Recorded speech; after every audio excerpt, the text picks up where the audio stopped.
सड़क की बत्तियां बुझ गईं। बर्फ के कारखाने का भोंपू स्वर में सुबह की चेतावनी देकर चुप हो गया। अभी पहला कौवा भी नहीं बोला था कि किला भंगिया के चौराहे पर तिल कूटने वालों का शब्द अपने निश्चित स्वर ताल में गूंजने लगा। ही हा।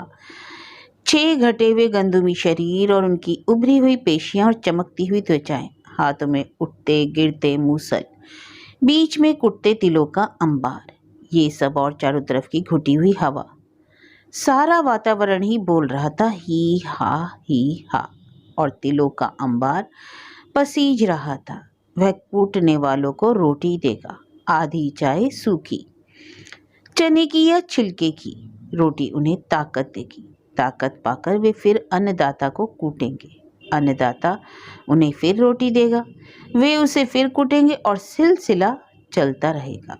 उधर सड़क पर लेटा हुआ सांड, जिसकी आजीविका भक्तों के खिलाए घोघरासों से चलती थी और जिसे इसके लिए सुबह शाम नमक मंडी तक के घरों का चक्कर काटना होता था, धीरे से अपनी टांगों पर खड़ा हुआ और पूंछ हिलाकर चलने के लिए तैयार हो गया।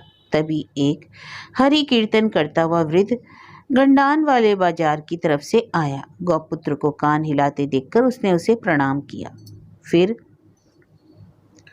बिना तिल कुटने वालों की तरफ देखे बिना उनकी जांघों की मछलियां लक्ष्य किए खांसता थूकता खंखारता और सांस आने पर हरि कीर्तन करता बाबा बांके बिहारी के मंदिर में चला गया।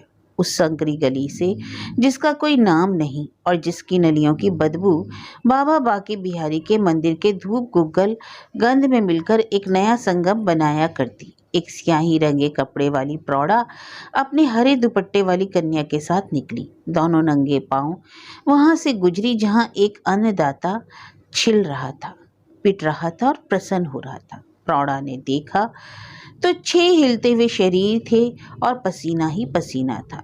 उसे घृणा हुई। युवती ने देखा तो युवा लहू चिकनी देहों से उबल रहा था। उसे सिरहन हुई। माँ बेटी जल्दी जल्दी बांके बिहारी के मंदिर में चली गई। शहर अमृतसर रात की नींद से जाग रहा था। सत्तू हलवाई की दुकान अभी आधी खुली थी। उसका नौकर नगीना अपनी सलेट जैसी कमीज से, जो जब सिली तब सफ़ेद थी और जब मिली भूरी गंध भी यह ठीक ठाक उस रंग की थी और जो इंसान की मैल और बू से तैयार होता है, रात की मंजी हुई बाल्टियों के मटके के पानी से धो धोकर पहुंच रहा था। राख मिला पानी लकड़ी के गले हुए फट्टे पर से फिसलकर धार के या बूंदों के रूप में गिरता हुआ उस बेंच को भिगो रहा था जो सड़क पर ग्राहकों की सेवा और सुविधा के लिए रखी गई थी। हलवाई के सामने की दुकान का भोलू शाह 10 दिन की उसी सफ़ेद दाढ़ी के नीचे पिचके हुए झुर्रीदार गालों को फैलाकर घंटा भर चबाई दातून से अंदर गले तक की झाग निकालने की कोशिश में परेशान होकर जोर जोर से उपकार रहा था। ए में वह गले, छाती और आसन का जोड़ लगा रहा था। उसका बाप भी इसी तरह करता था, बाप का बाप भी इसी तरह करता था। अमृतसर वह शहर है जहाँ दातून करने की नहीं, थूकने खुजलाने की भी विशेष शैली है और उस शैली का उस शहर जितना ही पुराना इतिहास है। पोलू शाह के मुंह से लार निकल रही थी और सड़क पर झाड़ू देते हुए भंगी की उड़ाई धूल उसके नासारंध्रों में जा रही थी। फिर भी भोलू शाह एक चित होकर जीभ और तालू का व्यायाम किए जा रहा था। उसकी कला के लिए थी। धूल भोलू शाह के वक्त खाए शरीर को ढककर आगे बढ़ी और भक्तों के उस समुदाय में पहुंच गई जो मंगला दर्शन के लिए बाबा बांके बिहारी के मंदिर की दहलीज के पास जमा हो रहा था। वृद्ध का शरीर मारे खांसी के धौरा हो गया। हरे दुपट्टे वाली लड़की ने मुंह एक तरफ हटाकर धूल से बचने की चेष्टा की। उधर से उसे वृद्ध के मुखामृत का छींटा मिला। उसने मुंह दुपट्टे में छिपा लिया। उधर सामने कुएं की चरखी पर एक लाल लंगोट वाले की गागर ने उषा का पहला राग छेड़ दिया। पर अभी भगवान के दर्शन खुलने में देर थी। भगवान के पुजारी गोस्वामी नरसिंह दत्त ने छत की पिछली कोठरी में शरीर से कंबल उतारा ही था। अस्त व्यस्त अंगोछे को, जो सोने के समय उसका एकमात्र परिधान था, कसकर कमर से लपेटते हुए उसने मंगला का पहला मंत्र पढ़ा। चेतु कहाँ मरा है?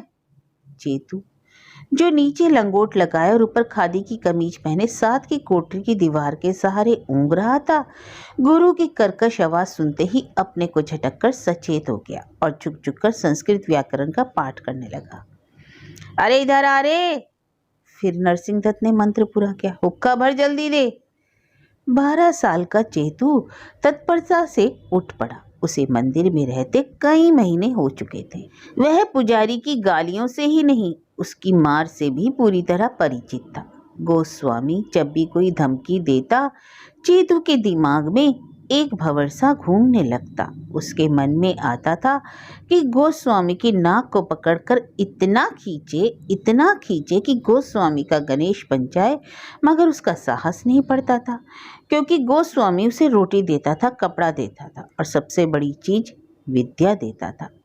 रात को गोस्वामी उसे बड़ी रुचि के साथ अलंकार पढ़ाया करता था और हाथ से आकार बना बनाकर बतलाया करता था कि इतने इतने स्तनों वाली नारी को श्यामा कहते हैं और इतने इतने वाले को पद्मिनी कहते हैं। चेतू अभ्यास के तौर पर मंदिर में आने वाली युवतियों की तरफ देखा करता, उसमें से कौन सी श्यामा है और कौन सी पद्मिनी, फिर वह कॉपी पर उनकी तस्वीरें बनाया करता। चेतू, जिसका असली नाम चेतन राम था, मोगा तहसील के एक छोटे से गांव में रहने वाला था। कुछ महीने पहले तक वह सतलज के किनारे खड़ा होकर उस पार में आने वाले कबूतरों के झुंडों को देखा करता था। उसे गहरे पानी की हल्की लहरों पर बादलों की घनी छाएं बहुत अच्छी लगा करती थी, पर उसके चाचा ने एक दिन लघु सिद्धांत कौमुदी हाथ में देखकर उसे शास्त्री प्रीतम देव के पास पढ़ाई के लिए अमृतसर भेज दिया। यहाँ आकर उसने जो दुनिया देखी, उसमें कबूतर बिजली के तारों पर बैठे रहते थे और बादल कभी आ जाते तो पक्की छतों के ऊपर गरज बरसकर और काले छातों को भिगोकर चले जाते थे। हाँ, गांव में वह सिर्फ रात को ही हीर और माहिया के गीत सुना करता था, पर यहाँ दोपहर को भी जब लाला भोग लोग भल्ले, पकौड़ी और तले हुए बेसन के साथ रोटी खाकर विश्राम के लिए लेटते, तो चारों तरफ से रेडियो पर दर्द भरे फसाने सुनाई देते रहते थे। चेतू ने जब तक हुक्का भरकर गोस्वामी को दिया, तब तक शास्त्री प्रीतम देव की आंख भी खुल गई। शास्त्री प्रीतम देव का मंदिर में वही स्थान था जो घरों में उस पुराने बर्तन का होता है जिसमें कई साल तक पानी पिया जा चुका है और जिसकी सतह में अब जगह जगह सुराख हो गए हैं। उसने लगातार 12 साल तक मंदिर में रहकर ज्योतिष और मीमांसा का अध्ययन किया था और उसका यह सारा ज्ञान इस काम आता है कि दोनों समय ठाकुर जी के सामने शंख और घंटी बजाया करे। गोस्वामी हुक्का गुड़गुड़ाता और विष्णु सहस्त्र नाम का पाठ करता हुआ अपनी कोठरी से बाहर निकला। उसे आते देखकर शास्त्री प्रीतम देव भी धीरे धीरे गुनगुनाने लगे। जय हनुमान ज्ञान गुण सागर, जय कपीस तिहुँ लोक उजागर। गोस्वामी अपना पाठ अधूरा छोड़कर हुक्का जमीन पर रखता हुआ शास्त्री प्रीतम देव के पास आकर बैठ गया। उसके पास आ बैठने से शास्त्री की आवाज बंद हो गई, सिर्फ उसके होठों का हिलना जारी रहा। मिनट 2 मिनट चुप रहने के बाद गोस्वामी ने मुलायम आत्मीयता भरे स्वर में पूछ लिया, रात कितने बजे लौट कर आए थे? शास्त्री के होठ कुछ देर तक चुपचाप हिलते रहे। पाठ पूरा करने के बहाने थोड़ा अवकाश लेकर उसने हवा को माथा नवाया और गोस्वामी की घूरती निगाहों से आंखों से बिना आंख मिलाए उत्तर दिया, 9 बजे गुरुजी। शास्त्री प्रीतम देव गोस्वामी को गुरुजी कहा करता था, क्योंकि किताबी विद्या चाहे उसने गागरमल विद्यालय में पाई थी, पर असली विद्या उसे भी गोस्वामी से ही मिली थी। 10-11 बजे तक तो मैं ही जाग रहा था, गोस्वामी ने सहज स्वर में कहा, जिसका मतलब था कि जा, एकदम झूठ माफ किया, अब और झूठ बोलने की कोशिश मत करना, तो जरा देर हो गई होगी। अब भी शास्त्री ने गोस्वामी से आंखें मिलाने का साहस नहीं किया। रंग वाला सेठ भगत आदमी है। गोस्वामी असली बात पर आ गया। खिलाया पिलाया तो उसका पूछना ही क्या है। और गोस्वामी ने उसे सीधी नज़र से देख। रात को रंग वाले सेठ विशन दास की लड़की का ब्याह था। जाना वहाँ गोस्वामी को खुद ही था, क्योंकि वह रंग वाले सेठ का कुल पुरोहित था, पर कल शाम को उसके शरीर में हवा का दौरा बढ़ गया था, जिस वजह से ही उसे रात को 11 बजे नींद की गोली खाकर सो जाना पड़ा था, नहीं तो ये सवाल जवाब वह रात को ही कर चुका होता। शास्त्री प्रीतम देव अभी तक उससे आंखें चुरा रहा था। उसने गोस्वामी के सवाल का छोटा सा जवाब दिया। बड़ा सुंदर भोजन बना था। फिर उसने दरवाजे की तरफ देखते हुए कहा, गुरुजी, मंगला दर्शन कितनी देर में खुलने हैं? अरे खुल जाएंगे मंगला दर्शन, गोस्वामी ने अपनी अधीरता दबाने की चेष्टा करते हुए कहा। यह बता कि सेठ ने क्या क्या दिया? शास्त्री प्रीतम देव थोड़ा हिचकिचाया, मगर गोस्वामी की ब्रह्म तेज भरी आंखों ने उसे झूठ बोलने नहीं दिया। उसने होठों पर जबान फेरकर कहा, 21 रुपये। और शास्त्री ने शब्दों को जरा लंबा करते हुए कहा, एक कपड़ा। क्या कपड़ा? दो शाला। और कुछ नहीं? नहीं। देखूं कहाँ है? अभी दिखाऊं? तो क्या कोई मुहूर्त निकलवाना है? शास्त्री ना चाहता हुआ भी उठा और पिछले कोने में रखे घिसे पुराने संदूक की घिसी पुरानी ताली को उसने ठोक पीट कर खोला। संदूक के अंदर से अपना अंगूछा निकालकर उसने माथे का पसीना पोंछा, फिर संदूक के अंदर ही हाथों से कुछ कारसाजी करने लगा। जब गोस्वामी उसके सिर पर आ खड़ा हुआ, गोस्वामी के सिर पर आ जाने से वह दुशाले की तह में रखी धोती और धोती की तह में रखे रेशमी रुमाल को छिपा नहीं सका। साले, झूठ बोलता था। गोस्वामी ने शास्त्री की खोपड़ी पर धौल जमा कर कहा और कपड़े उससे लेकर बोला, ला रुपए भी निकाल। रुपए भी क्या मेरे नहीं है गुरुजी? शास्त्री का नपुंसक साहस पहली बार बोला। तेरे नहीं? तेरे? और वाक्य का अधूरा छोड़कर गोस्वामी आगे बोला, तू रंग वाले सेठों का जमाई है ना? वे भगवान के जीव है, सो भगवान के निमित्त दे देते हैं। तू साले रोज भगवान के घर में नारंगी केले खाता है, दूध दही भक्षण करता है, फिर भी तृष्णा नहीं मरती। यहाँ अब देने वाले रहे कितने? जो आता है मुफ्त में ही भगवान के दर्शन करके चला जाता है। ला निकाल, रुपए कहाँ हैं? शास्त्री प्रीतम देव ने संदूक में रखे अपने एकमात्र कोट की जेब में हाथ डालते हुए कहा, 2 रुपए तो मुझसे गुरुजी खर्च हो गए हैं। खर्च हो गए? कहाँ खर्च हो गए? शास्त्री ने जेब से 19 रुपए 2 आने निकालकर गोस्वामी की तरफ बढ़ा दिया और जमीन की तरफ देखते हुए बोला, सिनेमा चला गया था। सिनेमा चला गया था? गोस्वामी ने रुपए उससे लेते हुए कहा और उसकी खोपड़ी पर एक धौल जमा कर दोहरा, सिनेमा चला गया था।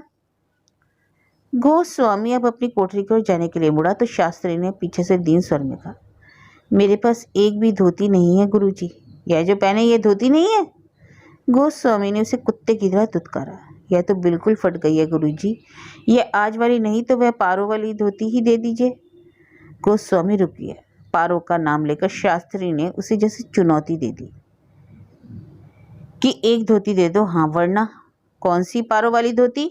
गोस्वामी ने फीकी पड़ती उग्रता के साथ पूछा।